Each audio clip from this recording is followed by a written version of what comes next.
El día de hoy tenemos como invitada especial a la economista Mónica Palacios, quien es asambleísta por la Revolución Ciudadana. Con ella vamos a topar varios aspectos de sumo interés para el país. La crisis tremenda que está viviendo actualmente nuestro país, pues y con ella vamos precisamente a conocer todos estos detalles de lo que viene trabajando, lo que viene haciendo últimamente dentro de la Asamblea especialmente. Permítame darle la bienvenida, asambleísta. ¿Cómo está usted? Qué gusto saludarla. Muchísimas gracias, Ángelo, y un saludo cordial a toda la audiencia. Empecemos haciendo un balance rápido de lo que viene haciendo, lo que viene trabajando dentro de la Asamblea Nacional. Bueno, desde el año 2021 que fui elegida, hemos trabajado de forma ardua por defender los derechos de nuestros migrantes. Hemos presentado 4 proyectos de ley. El uno ya está en el registro oficial, el cual ayuda a nuestros conciudadanos, bueno, retornados y también los cuales quieran abrir sus negocios y hacer préstamos en el Ecuador para que puedan utilizar su historial crediticio de los Estados Unidos en el Ecuador. ¿Qué es lo que pasa? Normalmente nosotros los migrantes queremos hacer créditos y reactivarnos económicamente en el Ecuador, pero nos piden el historial crediticio del Ecuador y nosotros no vivimos en el Ecuador, vivimos en el exterior. Entonces había una necesidad latente de que hayan cambios en las leyes para que justamente podamos reactivarnos económicamente, ingresando pues los récords financieros que tenemos alrededor del mundo, los que vivimos en el exterior. Entonces eso ya está. Aparte de los beneficios en temas de menaje de casa, pueden llevar un carro ya no de 5 años de antigüedad, sino de 7, y otros beneficios que son importantes. De igual manera, se han presentado otros 3 proyectos de ley. Uno de ellos también sumamente importante, que ya está en la Comisión de los Trabajadores, que es para entregar un seguro de salud para nuestros conciudadanos que son migrantes indocumentados en los estados que no son santuarios, con sus aportes voluntarios al IES. Entonces, un trabajo importante, pero creo que lo más importante ha sido las fiscalizaciones que se han realizado desde la Asamblea Nacional. Yo he sido una de las asambleístas que más ha fiscalizado, en especial a la Cancillería, para que nos den pues servicios de calidez y de calidad en la entrega de pasaportes, ID consulares, cédulas, y también pues nosotros estuvimos trabajando fuertemente para que nuestros migrantes puedan enviar paquetería sin ningún problema.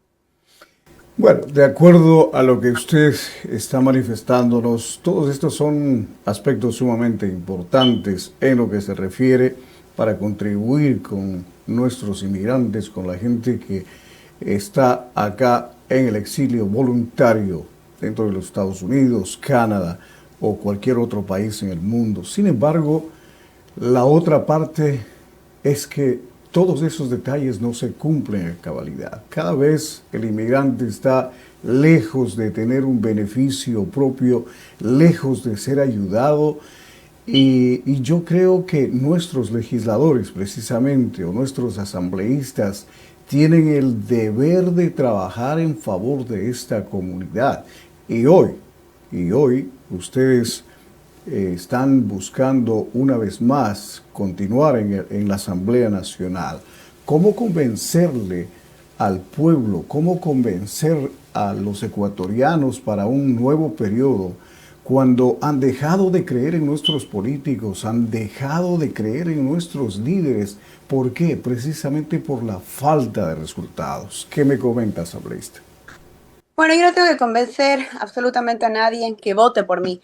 La gente vota por mí porque ha visto mi trabajo, ha visto mi entrega, ha visto mi lucha constante por mi comunidad migrante. Por ejemplo, el 19 de diciembre del año 2023, yo en la Asamblea Nacional propuse que se haga un exhorto de forma inmediata para que el presidente Daniel Noboa pida al gobierno de los Estados Unidos que empiece a tratar el tema del TPS.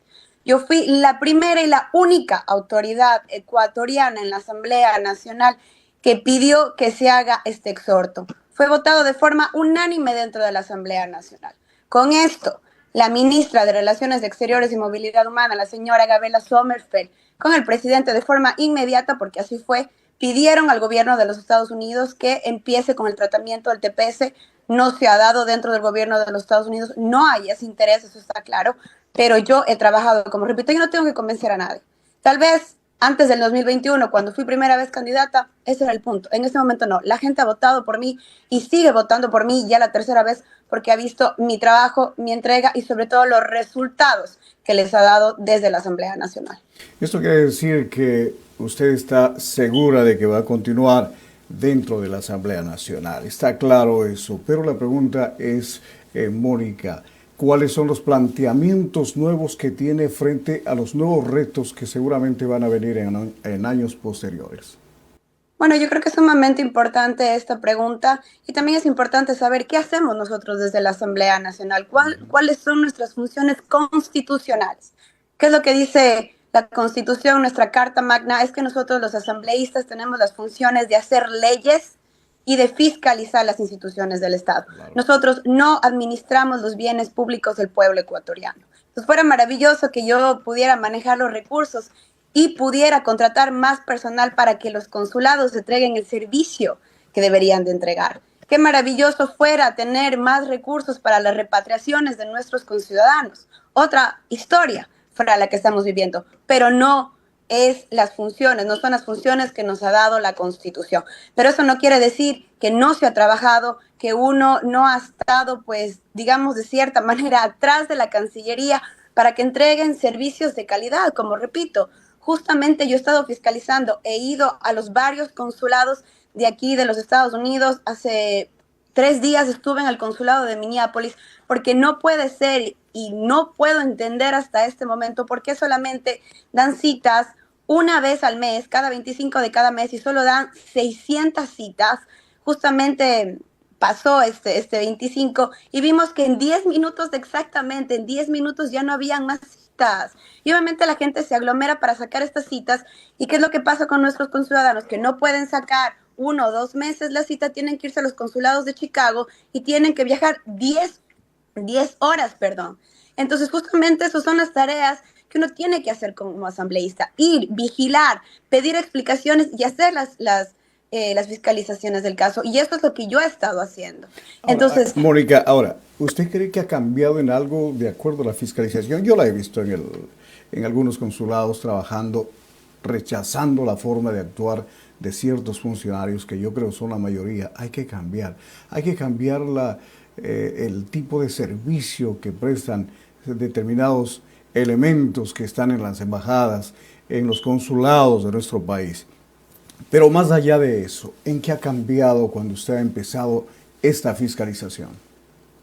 ha cambiado en el tema de que, por ejemplo, cuando yo recién ingresé a la Asamblea Nacional se estaban dando citas en 6 y 8 meses para hacer pasaportes y en este momento es 1 mes. Entonces ya hemos reducido de cierta manera por esa presión que ha existido. De igual manera, se están entregando cédulas en el exterior, antes no se entregaban por la presión. De igual manera, estamos presionando una y otra vez y dando información a nuestros conciudadanos de que la Ley Orgánica de Movilidad Humana les da el derecho a todos los ecuatorianos que fallecen en el exterior a que sean repatriados. Entonces, nosotros les informamos a nuestros conciudadanos de que si ellos van a cualquier consulado y les dicen no hay dinero o se va a tardar más de 6 meses, eso no es verdad. Lo que sí es verdad es que se les tiene que hacer un estudio económico, eso sí es la realidad, pero obviamente la mayoría de nuestros conciudadanos que viven acá en los Estados Unidos pues no tienen los recursos y sus familias tampoco, así que les tienen que dar esas repatriaciones a sus familiares de sus seres queridos que han fallecido. Entonces ese es el cambio que sí hemos hecho porque ahora la gente está mejor informada que antes. Pero obviamente no es un cambio como nosotros quisiéramos en su totalidad o como yo quisiera, porque seguimos teniendo gobiernos ineptos, incompetentes a los cuales no les importa los migrantes. Y le voy a hablar de un ejemplo claro, si me permite, por favor. Claro que sí, claro que sí. En el presupuesto actual del señor Daniel Noboa, del presidente actual, se ha reducido, casi en un 40% el presupuesto que teníamos dirigido exclusivamente para servicios para nuestros migrantes. Y ese dinero ha sido entregado a los hijos de los embajadores para que tengan $900 mensuales cada uno de sus hijos para que puedan ir a la escuela. Y me pregunto yo, ¿qué pasa con los niños migrantes que llegan sin documentos? ¿Qué pasa con esos niños que tampoco tienen acceso a la escuela? Esas niñas niños y adolescentes que llevan no acompañados. ¿Quién ve por ellos? ¿Quién nos está dando asesoría legal tan necesaria que sí la teníamos con la Revolución Ciudadana? Y no es porque yo sea correísta, pero esa es la realidad. Nosotros, desde el gobierno del señor Rafael Correa, contratamos servicios privados de abogados para que ayude a nuestros conciudadanos en la frontera de México con los Estados Unidos, igualmente en el área triestatal y en Chicago. Esa es la realidad. Nosotros entregábamos pasaportes en 20 minutos. Entonces, eso es lo que creo que nosotros necesitamos otra vez. Y solo termino con esto. 6.000 millones de dólares enviamos nosotros los migrantes al erario nacional, siendo el segundo rubro económico que recibe el país. Nosotros, al contrario del presidente de la República o del presidente anterior, grandes banqueros, grandes empresarios que sacan su dinero a paraísos fiscales y ponen en riesgo la dolarización, nosotros los migrantes somos los que ingresamos los dólares que mantienen la dolarización dentro de nuestro país. Y la economía de Entonces, nuestro país. como mínimo, nos merecemos servicios de buena calidad y con calidades. Entonces, ya le di un ejemplo de lo que pasa cuando tenemos gobiernos inconscientes. Yo pienso que aparte de todo eso, necesitamos un poco más de respeto a nuestros inmigrantes, porque el trabajo que ellos realizan acá en los Estados Unidos es difícil, duro. Acá se trabaja con lluvia, con agua, con calor, con nieve, con frío. Acá la situación no es fácil. Gente que trabaja 7 días a la semana para sobrevivir, para tener ingresos con que afrontar los gastos de su familia en Ecuador. Entonces, por eso precisamente es que nosotros decimos, asambleísta, que los inmigrantes necesitan mayor apoyo de parte de nuestras autoridades. Hoy más que nunca, déjenme puntualizarle un asunto sumamente interesante y que yo creo que usted está de acuerdo conmigo. ¿Qué pasa con la situación con México? No tenemos diplomacia, nuestros inmigrantes están abandonados, no tienen a dónde acudir, por ahí hay asesinatos, hay violaciones, hay trata de blancas. Señores, la situación es comprometedora y nosotros no tenemos alguien en la Ciudad de México que vele por los intereses de los ecuatorianos. Ese es el resultado y usted lo dijo completamente bien y correcto. Esa es la inmadurez que hemos tenido gracias al señor Daniel Noboa, una persona que sin ninguna razón se metió al Consulado de México, a la Embajada de México, a secuestrar al señor Jorge Glass. Y estos son los resultados. No solamente eso, tenemos que recordar que en este momento yo estoy luchando, pidiéndole a la Cancillería explicaciones porque tenemos 400 ecuatorianos, más de 400 ecuatorianos secuestrados en México. ¿Por qué? Porque la mayoría de nuestros conciudadanos llegan a México y llegan sin documentos, porque se les ha perdido o a muchos de ellos se les han robado y a muchos otros les dicen los coyoteros que por favor se deshagan de los documentos para que si por si acaso les coge la policía no les regresen al Ecuador y tengan que empezar desde cero el viaje. Entonces, cuando llegan a México, antes podían sacar sus documentos y podían comprar tickets terrestres y aéreos para continuar con su viaje. En este momento ya no, porque ya no tenemos embajada, entonces los ciudadanos se quedan varados en México siendo presas de estas bandas delincuenciales de secuestradores que les secuestran y empiezan a llamar a las familias a pedirles dinero, a los que les llaman, a los que no, y a los que les matan también porque la familia ya no tiene más dinero. ¿Y quién está viendo por ellos? Justamente estamos nosotros desde la Asamblea Nacional, Mónica Palacios, desde su despacho, he estado justamente vigilando toda esta situación, pero qué pena que desde la Cancillería cada vez que les pedimos explicaciones y les pedimos que les busquen a estos ciudadanos, nos dicen que no tienen los recursos. Entonces, ¿por qué ellos toman estas decisiones adversarias y no se dan cuenta de los resultados con los más necesitados, que son esos cientos de ecuatorianos que salen del Ecuador por temas injustos, de violencia crítica en el Ecuador y también económica? Entonces esa es la realidad que estamos viviendo. Pero es algo incomprensible lo que está pasando en México. Dígame. Sí, quería acotar algo más respecto a esto, pero se dice que en el Ecuador se está viviendo mejoras de los últimos tiempos. ¿Es cierto o está el país en peor crisis que lo que estuvo anteriormente? Realmente, Ángelo, no sé quién le ha dado esa información, pero yo que estoy viviendo ahora en el Ecuador le quiero decir que es un país de guerra. Eso es lo único que le puedo decir, es un país de guerra. Uno no puede salir de su casa con el teléfono en la mano porque le pueden matar por un teléfono. Uno no puede estar tranquilo en un restaurante comiendo porque las bandas delincuenciales se meten en los restaurantes a asaltarles. Uno no puede estar tranquilo en su negocio y esto le puede decir todos los comerciantes, negociantes en la mayoría de barrios populares del Ecuador, que vienen y le dicen, a ver, usted me tiene que entregar $100 semanales y si no, pues le secuestramos a su hijo o le secuestramos a usted y si no nos paga, le matamos. Así de fácil. Y le dejan un papelito ahí en su negocio. ¿Qué Entonces, debemos ¿cómo hacer? nosotros los ecuatorianos podemos vivir una vida normal? Esto va, por ejemplo, a Quevedo, solamente le doy este ejemplo, a Quevedo, provincia de Los Ríos, ya no hay nadie, ya no hay comercio, ya no hay comercio, simplemente no lo hay. En el centro de Guayaquil ya no hay comercio. Y en ciudades pacíficas como Cuenca también ya han llegado. Entonces, ¿qué es lo que podemos hacer? Esta vez tenemos la oportunidad de cambiar el futuro de nuestra patria eligiendo bien, eligiendo un proyecto político que se ha trabajado por todos los ecuatorianos, que es la Revolución Ciudadana. Ese cambio que necesita, éramos el segundo país más pacífico de Latinoamérica. Ahora, con todo Éramos un respeto, país en el asambleísta, cual nosotros los migrantes regresábamos en paz.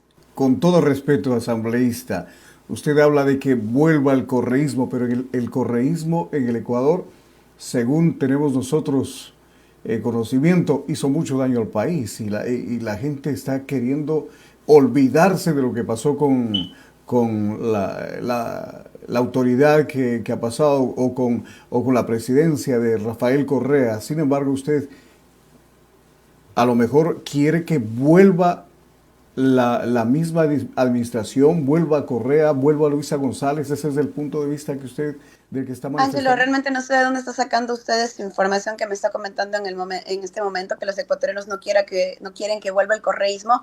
Nosotros hemos ganado elecciones masivas por más de 10 años.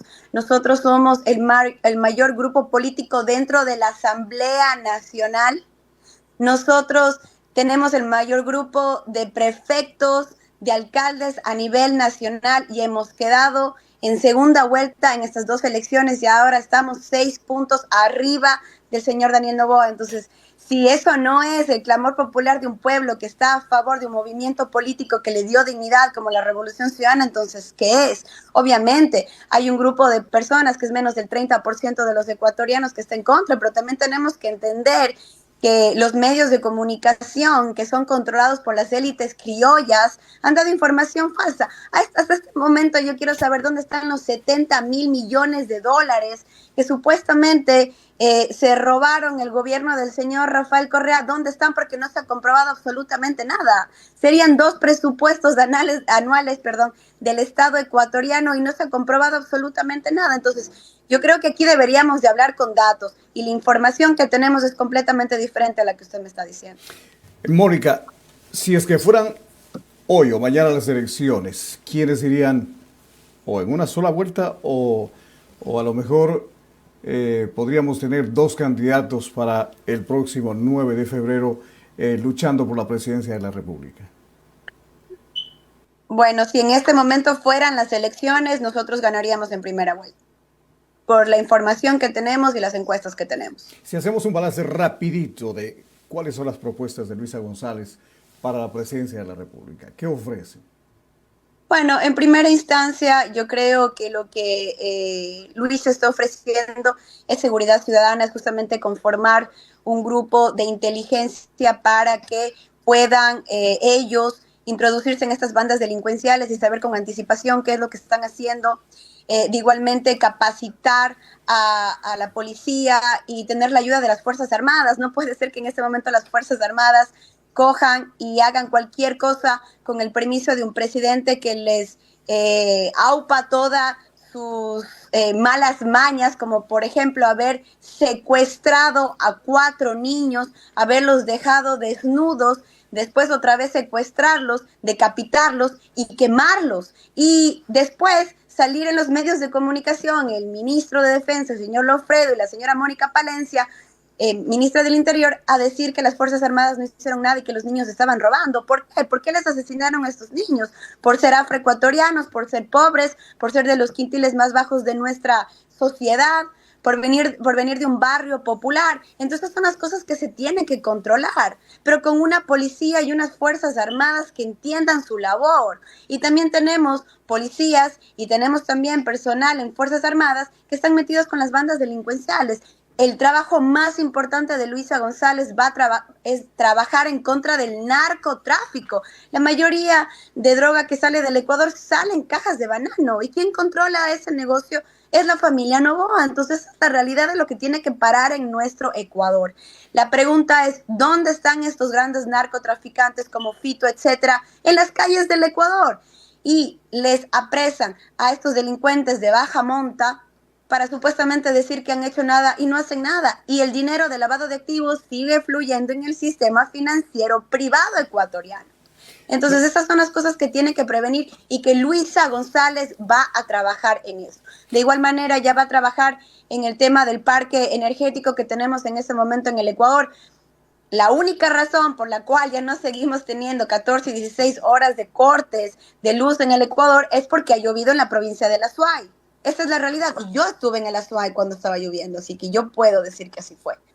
El presidente de la República hasta este momento no nos ha podido decir qué pasó con este contrato con la empresa Progen de acá de los Estados Unidos que tenía que enviar generadores al Ecuador. Se pagó más o menos más de 60 millones de dólares y hasta el sol de hoy no llegan estos generadores. Se pagó por las barcazas y no han dado la energía necesaria, pero lo que más llama la atención es que este contrato de las famosas barcazas que llegaron al Ecuador se entregó al sobrino del señor Enrique Pita, que es el viceministro, perdón, el señor Enrique Pita, que es el viceconsejero del Consejo Nacional Electoral. Entonces, estamos viendo que ahí parece que hay tráfico de influencias. Y es claro, entonces estas son las cosas que nosotros vamos a cambiar como país y también entregarles a nuestros jóvenes becas como tenían antes y trabajar en la desnutrición crónica infantil. Mónica, lo penoso es de que nosotros tenemos un problema latente en el país. Delincuencia, crimen organizado, drogas a la orden del día, suicidios, asesinatos, políticos corruptos, prensa que incluso está involucrada dentro de la corrupción del país. Hay mucho camino por delante, mucho por hacer. ¿Cómo cambiamos el país, asambleísta? Bueno, tenemos que cambiar el país todos. Todos tenemos que poner el hombro y todos tenemos que dar una mano para cambiar nuestro país. A mí me llama mucho la atención y le voy a ser muy sincera, que nuestra sociedad vaya a votar otra vez por el señor Daniel Noboa, cuando asesinaron a 4 niños inocentes, cuando nos han dejado sin luz, cuando tienen las manos manchadas de sangre de los cientos de asesinatos que se dan diariamente. Entonces, ¿qué nos está pasando a nosotros como sociedad? ¿Nos estamos volviendo parte de esto o ya no nos asombra absolutamente nada? Entonces yo creo que como sociedad nos tiene que llamar esto la atención, tenemos que alzar nuestra voz, tenemos que unirnos, nosotros los buenos somos muchos más, así que yo creo que es hora de unirnos y no votar con odio, sino votar con conciencia. Asambleístas, lamentablemente usted sabe que el tiempo es oro y nosotros, para finalizar, queremos que usted nos haga un recuento de cómo viene trabajando dentro de su campaña, especialmente acá en los Estados Unidos, que es donde tiene que afianzarse, porque usted es producto precisamente de las votaciones de acá, de Estados Unidos y Canadá. ¿Cómo viene trabajando usted frente a las nuevas elecciones? Bueno, hemos estado recorriendo varios estados. Solamente en el día de ayer estuve en 3 estados. Minnesota, Nueva York, Connecticut. Hemos estado en New Jersey. Hemos estado en Chicago. Así que en todos lados a los que voy veo el cariño de la gente. Hemos tenido pues eventos importantes, masivos de nuestros conciudadanos que saben que la revolución ciudadana es la única opción. La revolución ciudadana nos dio dignidad a nosotros los migrantes. Solo quiero recordarle, Ángelo, y a la audiencia que nos ve, que antes de la Revolución Ciudadana aquí en Nueva York solamente había un solo consulado para Nueva York, New Jersey, Connecticut. Daban solamente 80 turnos diarios y la fila, no sé si usted recuerda, bueno, no sé si usted vive aquí en Nueva York, pero la fila daba la vuelta a toda la manzana. Y bueno, si usted tenía la oportunidad de tener ese ticket, chévere, y si no, pues simplemente tenía que venir al siguiente día y al siguiente día hasta que logre llegar a tiempo para tomar ese ticket. ¿Eso le parece digno, especialmente en invierno, cuando, por ejemplo, hasta a mí, que se me perdió alguna vez cuando vine el pasaporte, tuve que esperar afuera el intemperie para ser atendida? Así que gracias a la Revolución Ciudadana se abrió un nuevo consulado en New Jersey, se abrió un consulado en Connecticut, se abrió un consulado en Queens, Nueva York, y por eso tenemos 2 consulados en Nueva York. Entonces son las cosas que necesitamos y que tienen que volver. Como repito, teníamos servicios, por ejemplo, de asesoría psicológica, teníamos servicios de asesoría legal, teníamos clases de inglés, clases de computación que necesita nuestra comunidad migrante para que pueda trabajar en el sistema americano, ¿no? Entonces, por eso yo... Y ahora no solamente tenemos que pensar en los inmigrantes de manera general, hay niños inmigrantes ahora, familias enteras que han llegado al país y están desprotegidos, asambleísta, y de eso no hay candidato alguno que haya dicho absolutamente nada. No hay planteamientos en ese sentido. Hay candidatos que solamente aparecen por allí para hacer sus ofrecimientos, pero realmente tenemos que preocuparnos en eso, que es un factor fundamental. Nuestros inmigrantes, los niños de los inmigrantes que también ahora ya son parte de este programa del éxodo del país. Eso sí, no sé si está hablando de los candidatos presidenciales o de nosotros los asambleístas, De pero los yo en mi caso... asambleístas, de los asambleístas, porque estamos hablando de los inmigrantes acá en los Estados Unidos americanos. Bueno, yo le voy a explicar que yo en mi caso, por ejemplo, viajé hasta la selva de Darién, le comento, con la Comisión de Relaciones Internacionales y de Movilidad Humana dentro de la Asamblea Nacional, para ver y resguardar qué es lo que estaba pasando con los niños, niñas y adolescentes que estaban cruzándose en ese momento por la selva de Darién. Nosotros exigimos a la Cancillería que los niños que estaban allí en algunos refugios sean repatriados de forma inmediata al Ecuador, porque lo que nos comentó el gobierno de Panamá es que ya se había pedido los registros del registro civil de estos niños, los huellas dactilares, y que el gobierno ya era casi un mes que habían algunos niños ahí que no había enviado nada, porque no les importaba en ese momento el gobierno del señor Guillermo Lazo. Después, cuando yo vine acá a los Estados Unidos, pedí también información a la Cancillería sobre todos los niños, niñas y adolescentes no contactados, y también que habían venido solos, porque hay muchos niños que supuestamente venían a verse con sus padres y a la final no les encontraron, para que sean repatriados de forma inmediata y los que tengan a sus padres acá pues vuelvan con sus familias. Así que el trabajo está ahí, está latente, no es que no se ha hecho nada, eso es completamente falso, pero también hay información reservada porque son menores de edad, entonces yo tampoco puedo estar replicando información privada de los niños en las redes sociales, pero de que se ha estado ayudando a los familiares, a sus niños, claro que sí, son menores de edad y yo no tengo hijos, pero jamás en mi vida dejaría solos a estos menores de edad que han salido, muchos de ellos, usted no lo va a creer, niños de 5 o 6 años han salido solos del Ecuador, claro que sí, no acompañados. Y no solamente eso, han sido presas de las bandas delincuenciales que están en los diferentes pasos, siendo moneda para objetos sexuales. Y esto es lo que tampoco dice el gobierno. Entonces, ¿qué es lo que está pasando obviamente con los gobiernos que tenemos actualmente? No solamente con los asambleístas, es un trabajo conjunto. No puede ser que el del Ministerio de la Mujer y de Derechos Humanos con la señora Tanca no ha hecho absolutamente nada y no se quiere pronunciar. Entonces son el trabajo que tenemos que hacer todos. Yo desde la Asamblea Nacional he estado, perdón, solo termino con esto, he estado trabajando diariamente por mi comunidad migrante. Cada llamada, cada queja, cada padre de familia que me ha pedido ayuda, todos han sido ayudados. Obviamente, como le repito, es tema de recursos también, pero si a mí me toca poner de mi bolsillo, lo hago, porque cuando tuvimos que viajar a Panamá no es que la Asamblea nos pagó ni mucho menos, cada uno dimos de nuestro dinero para estar allá y para ver las necesidades. Las veces que yo he tenido que estar aquí en los Estados Unidos igualmente. O sea, es un trabajo constante. Es precisamente de lo que yo estoy hablando. Yo creo que, asambleísta, es hora de ponernos la camiseta tricolor. La camiseta del Ecuador, dejarnos de banderías políticas, de olvidarnos quién puede o quién no puede, sumar conocimientos, sumar esfuerzos y hacer de nuestro país un lugar mejor. Quiero agradecerle y comprometerle, asambleísta, para que en cualquier momento usted pueda y esté en nuestro estudio en vivo y en directo, porque usted sabe que el tiempo lamentablemente es oro. Y por hoy tenemos que decirle que muchísimas gracias. ¿Quiere comentar, detallar algo para la parte final? Sí, bueno, agradeciéndole y sí quisiera estar presencialmente, muchísimas gracias. Estos temas a veces de campaña son complicados. Ujú. Y también quiero aclarar una cosa, Ángelo, quiero agradecer por su invitación y quiero aclarar que cada vez que a mí me han invitado a un medio de comunicación, yo he estado presente, si me han invitado a un debate o no, y a veces por temas de territorio no he podido estar, pero yo doy al día más o menos 2 y 3 entrevistas diarias, entonces yo estoy aquí con la comunidad y tengo todas las ganas y la energía para contarles todo el trabajo que se ha hecho, porque no es que Mónica Palacios no ha hecho nada y se ha quedado sentada, así que esa no es la realidad y estoy aquí lista para cualquier medio de comunicación para responderles el trabajo que sí se ha hecho desde mi curul en la Asamblea Nacional. Muchísimas gracias, Ángel. Eso precisamente es lo que necesitamos, que en cualquier momento ampliemos todos estos detalles y conozcamos más a fondo qué es lo que está haciendo y cuál es su perspectiva para el futuro. Muchísimas gracias, Mónica Palacios, señoras y señores, asambleísta de el Ecuador, y que hoy está precisamente buscando